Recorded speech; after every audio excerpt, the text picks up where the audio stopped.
These rock buddies are mine. My cute little buddies.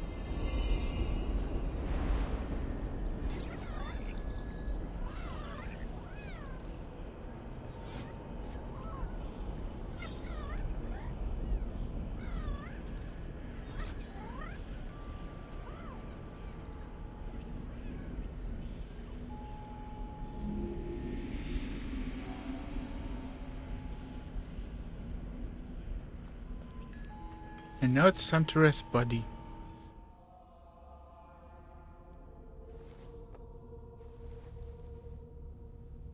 Our ancestors trusted in the power of the mountain shrine. Its waters nurtured our village, gave us life, strengthened our connection to the spirit realm.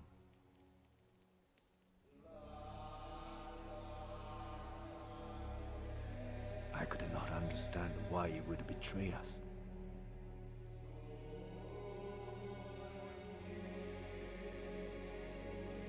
Our home was crumbling,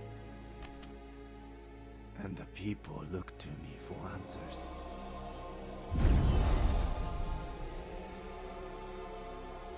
I failed them, and could only watch as life drained from the village.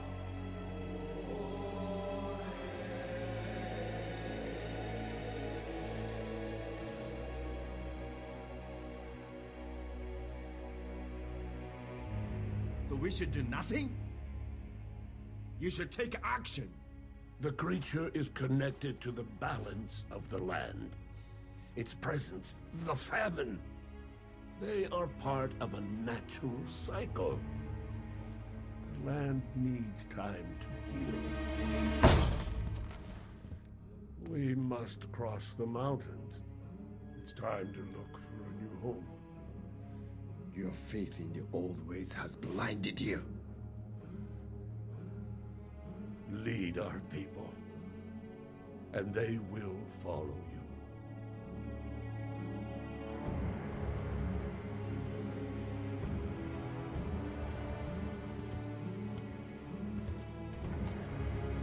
Zajiro, you have the power to stop this.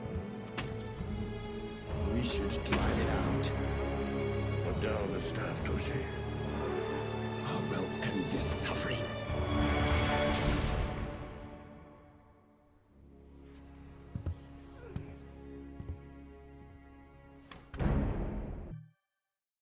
So, why did they physically fight? Because this old guy does not seem like he would put up a fight. Like he would talk and just let him walk out with his staff. And hope Toshi would come to reason. So why did Toshi strike him down?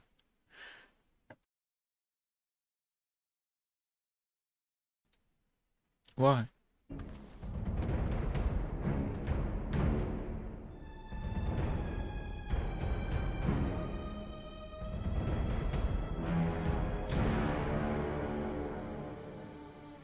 Why are you punishing us?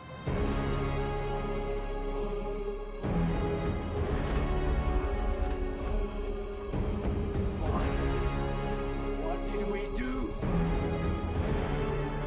Answer me. How many people must die? Why? Tell me.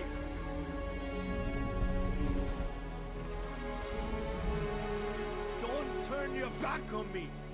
Listen to me.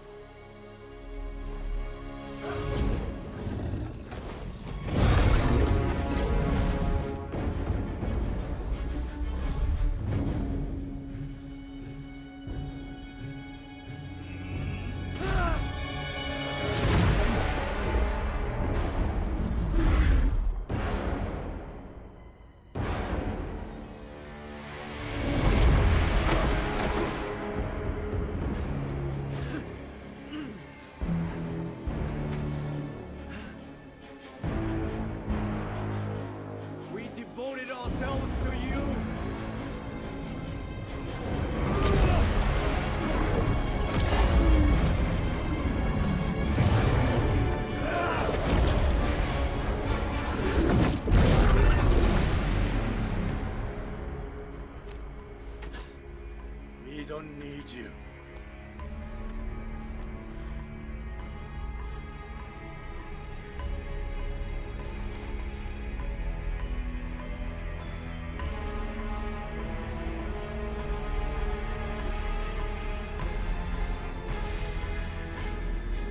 This is it.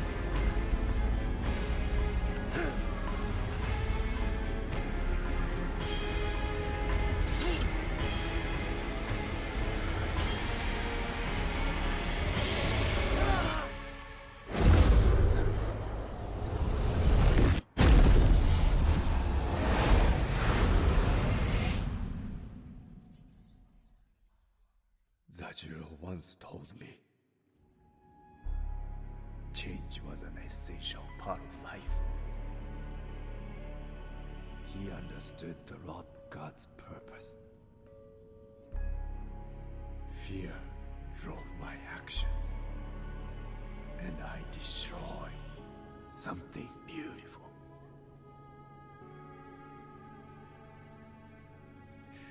If I had just listened to Zajiro, how many could have been saved?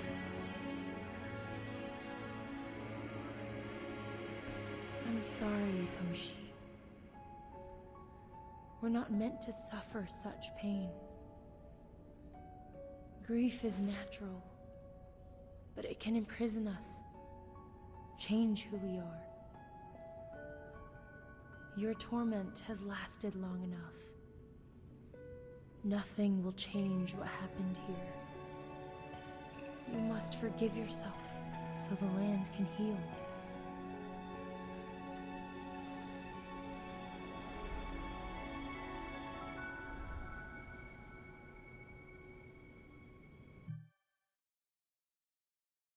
It is like one of the most stupidest lines I have ever heard. It's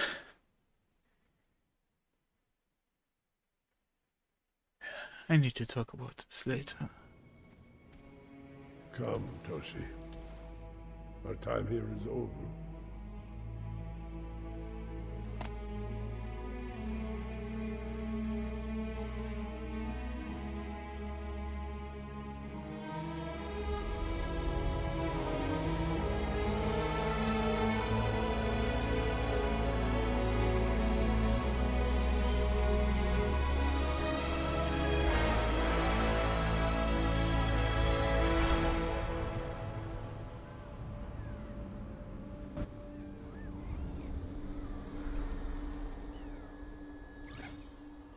Goodbye, Kena.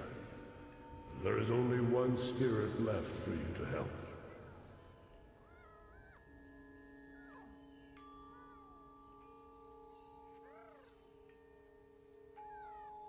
So, a big problem with this game is its vagueness.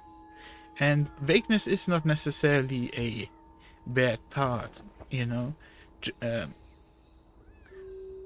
Like stories like these Star Wars stories often use vagueness, for example, for the magical force that is driving everything.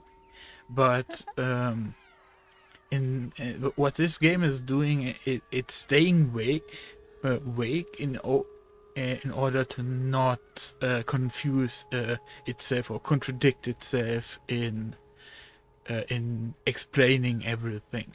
And since this seems to be a game oriented for a younger population and stuff, being vague is good enough. But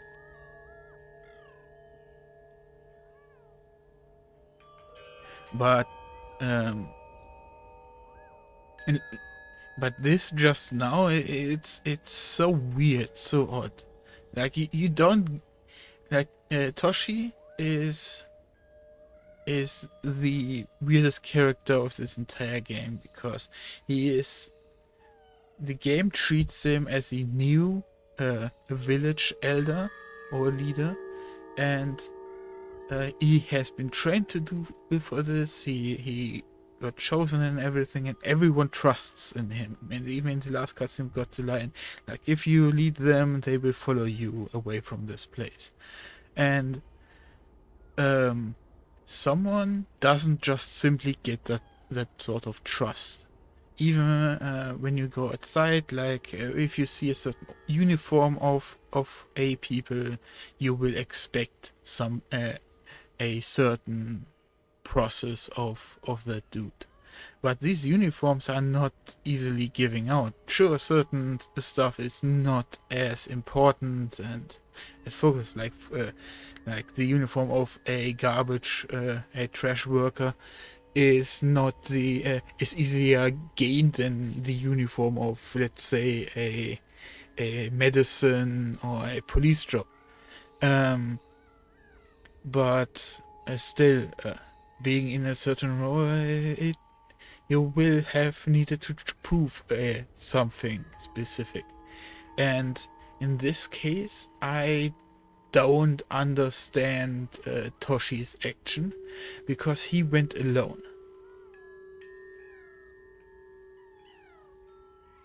He didn't even rile up the village to hunt down the forest god.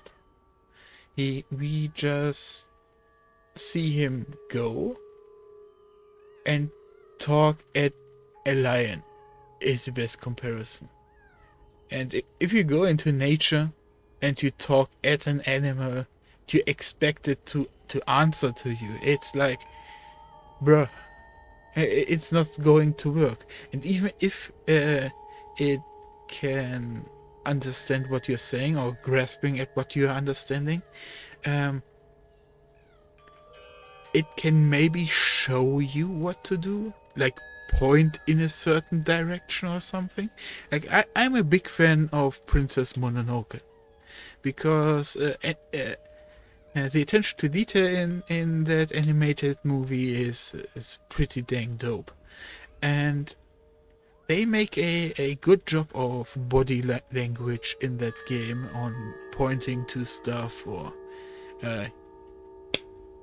showing you if something is good or evil just by the environment and body language, or where to go, you know. And here it's like when the forest god went to show its back to Toshi, it didn't even look hostile or ignorant. It was very neutral and could have even been the start of him showing what there is to do, you know. So I don't understand why Toshi would be so freaking aggressive. It makes no sense. The entire game is extremely upbeat.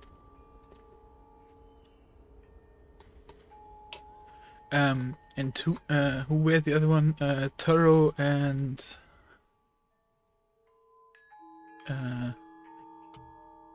Adira. They were. It was way more reasonable why they went a little bit insane. You know, in pursuit of happiness, or in Tero's case, in pursuit of helping his brothers. He got very confused and just lashed out. Adira was just helping her people, but the corruption of the land was just too much. Also, the energy source she was using seemed to dwindle, and so she juiced it up and everything just went out of control. This makes way more sense in these two stories, but Toshiro is a completely selfish and ignorant story. You could say and try to be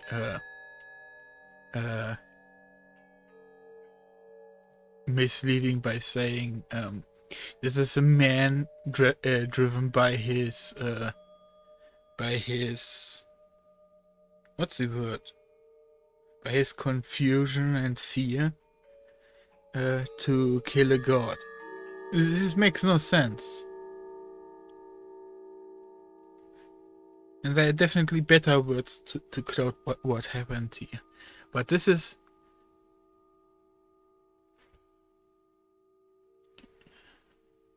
You don't become a leader and only think about yourself. It simply ain't happen. And that is the confusing part about it. Anyways, we have to help the spirit of the forest god.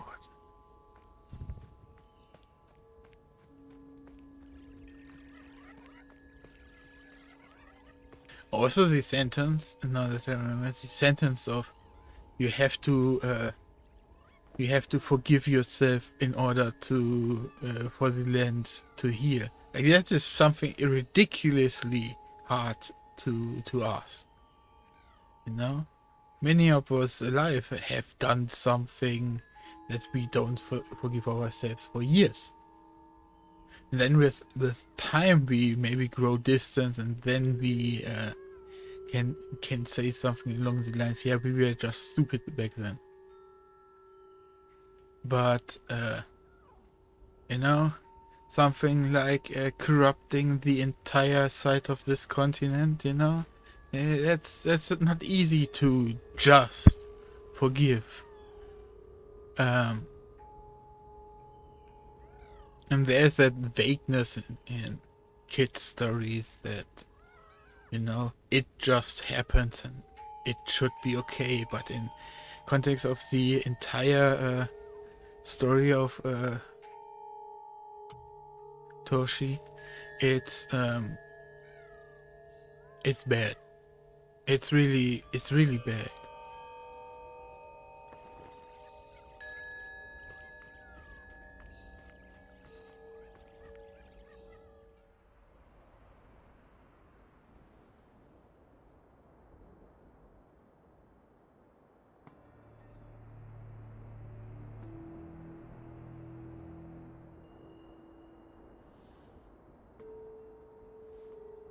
Goodbye, little friend.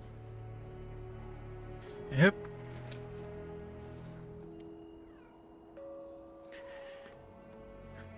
I didn't think about it, but the moment I saw this dude on her shoulder, it instantly made sense. Especially, yeah, is like I didn't think about this the entire time. And these little dudes are like the splintered soul of the rot god.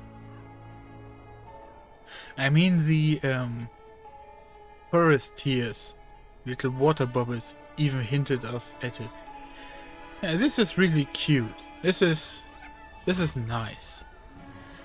Because the game really told us basically this needed to happen the entire time.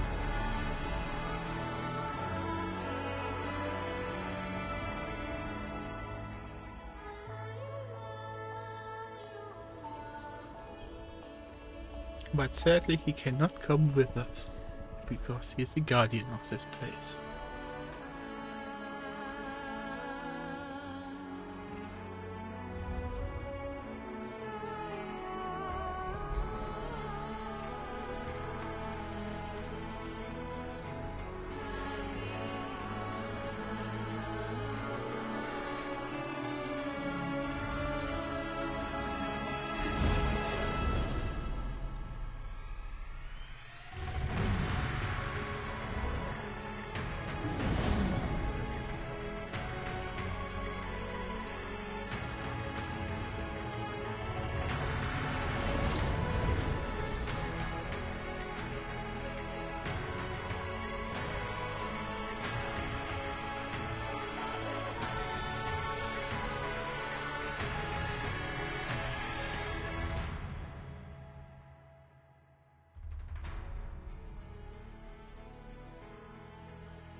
But the question becomes now the hardest one here. Yeah, so I switch audio lanes in order to not get, possibly not have these thing be muted. Oh, wait. Oh, this should work, but why ain't it working? This works, hey?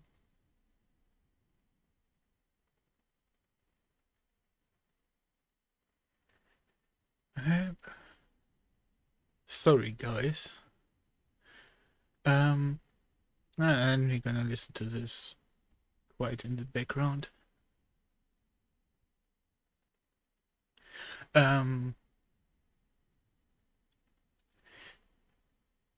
Oh, it wasn't focus. Ah, okay.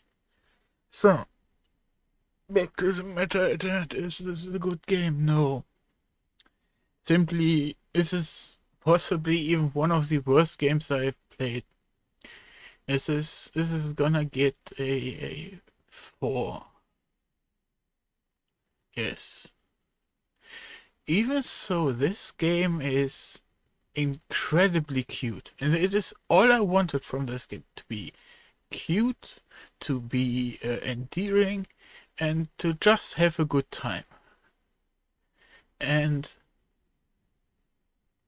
I had to lower its texture settings till the textures became scuffed enough that it wouldn't irritate me. How blatantly plain and paper-like everything looked. So I had extreme problems with getting immersed in the overworld, which is one of the core elements of these kind of games. Like, you don't need a massively rich or diverse overworld. What they had was good, in theory, but the realization of how how everything looked was so awful. Yeah, is it the cyberpunk effect? Not really, because the rocks, like the cyberpunk effect is that a picture looks great from afar, but the closer you go, the more you see that everything are low-res or scuffed textures. But together they create a really great scenery or imagery. But here it's just that no matter how far or close you are to the foliage, especially the foliage, it looks so bad. It looks so bad. The buildings, on the other hand, and some of the rocks look pretty nice. You know, wood textures were pretty decent. You know, they were immersive. But every time I looked at the grass around, which was on a timer every 4 or 5 minutes, I could. Immersion was instantly broken. I hope, though, I did a good job of not translating that into my gameplay, because I often like, it has been a bit since I last played it. So let's see where we are. Has been a little bit since I last played it, so I don't quite remember stuff. Let's go to a nice place. Let's go to the village, possibly, because village has everything. Also we can check up on the elder. But yeah, this is basically what I mean. You know, this would be one of the best sceneries for the cyberpunk effect, but yeah, like you have pretty nice little textures. The wood looks good, like I said. Some of the stones look nice. The card looks nice. But then there's a high contrast. At the moment the green flash wears off and you look at the foliage, it looks really freaking awful. And your brain separates it. Even those orange leaves on the trees. Like, it's way too hard contrasted how bad it looks. And the closer you get, the even worse it gets. unlike the buildings, which look pretty nice in this wood and stuff, you know, they have a pretty dope job of fake 3D where there is a really flat surface, but the shadows that are painted in and everything look pretty dang nice.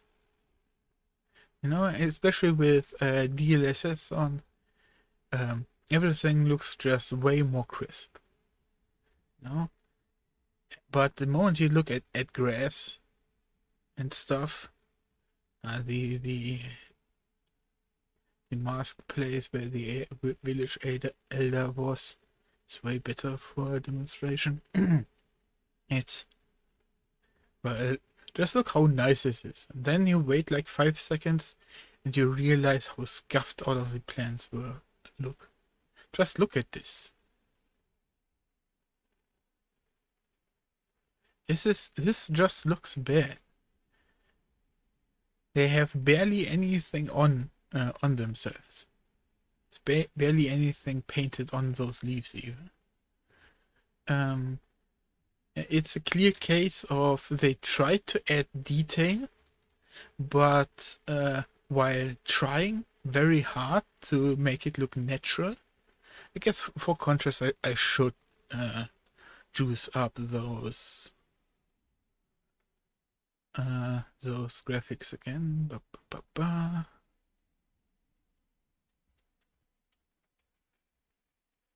Now, in trying to make it as good looking as possible, they actually lost the sense of detail. Another example is here in the bottom left, the stone with the moss and or whatever is on there. It's just awful. Yeah. So, and the other thing that this game has, can I go down here?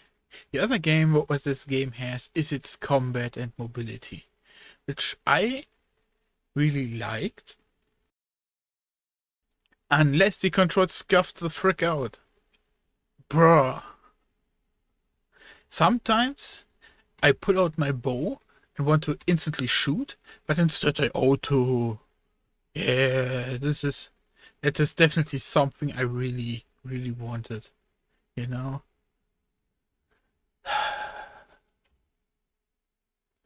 Or, you know, bubbles. Like, there is maybe a sort of delay, a waiting time you have to do for everything to work. But when it happens, and it happens a lot, it is so frustrating that the game just simply isn't working. And even when I was fighting the last boss, the Rod God, there were some times where my bubble just straight up wouldn't work, where I constantly would switch between heavy and bow, heavy attacks and bow, and I wasn't even pressing the heavy button.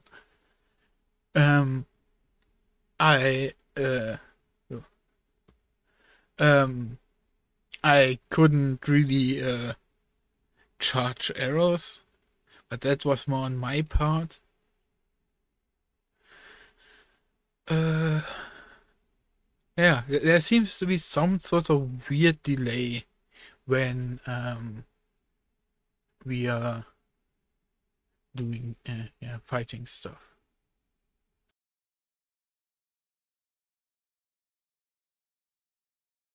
Which really breaks. No, that's why games like fighting games like Street Fighter, Mortal Kombat, or Dark Souls are so beloved by its community, because they just have so smooth controls. You know, everything is just spot on in those games. Even so, I'm not a Street Fighter or Smash or Mortal Kombat player. Yeah. Then the last thing about controls is like it's obvious that you should be a bit forgiving on that part, since this was clearly meant for consoles. Because the moment you use one of these bubbles, you instantly realize that this is meant for a controller. You know, this is most definitely not meant for keyboard and mouse, and I'm a keyboard and mouse player.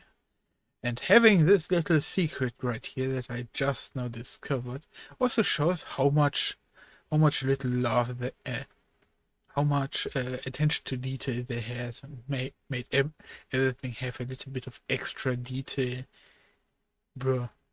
Because if I now release, we now get a little bit extra karma for numbing those fruits, which is heckin' cute. But yeah, this is definitely a console port. Oh god, the struggle is real moving this around. Yeah, I'm stuck. Yeah.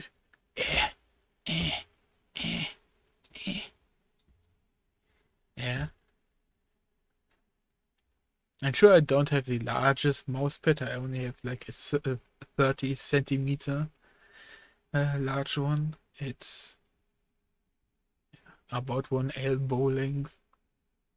It's a lot of space. I never really understood fully why some people need like 1.5 meters, mouse pad that is about the size of yourself and stuff. Yeah. But yeah, they look nice, those large mouse pads. But other than that, I think this pretty much rounds up what I think about Kena Rich of Spirits. This is a cute game. But if you want anything else besides cute from this game, you ain't getting it. You don't even get the full cute part. Oh god, this is so awful. Because they wanted to make this look like it's freshly watered or something, but now everything looks like freaking plastic. My best advice is textures and foliage down to medium, because then everything looks equally scuffed and actually like plastic. Since everything looks equally scuffed, it blends in better within itself, instead of having these hard cut contrasts. Yeah. You don't even get the cute part, because this game is surprisingly a boss battler. It barely has any small combats, and probably because towards the end you fight one boss after the next one. And the main small guy encounters, you only get them when you explore the overworld for maybe a secret or those little shrines. But those little shrines have those early game bosses. I guess this is the only good part I really have about the combat, or the combat storytelling. Because the bosses you face early on become elite mobs later on. And you through that you can feel how much stronger you have become with the extra tools you have, and it gives you that sense of progress. Yeah. But this overall, even so, it's heckin' cute. Look at those eggshells. And mushroom heads. Yeah.